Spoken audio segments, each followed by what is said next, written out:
бірінші мектепте бірінші сынып оқушы Ясина Орынбасар. Бізге керек заттар: стакан, қасық, моншақ, ыстық клей.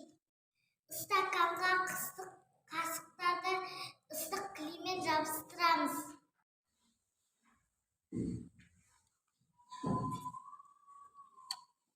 Келесі.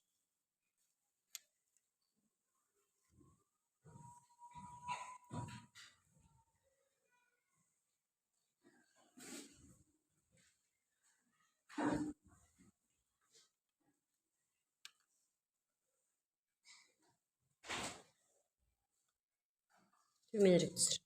Салғыш жасадым. Оған кофе салам.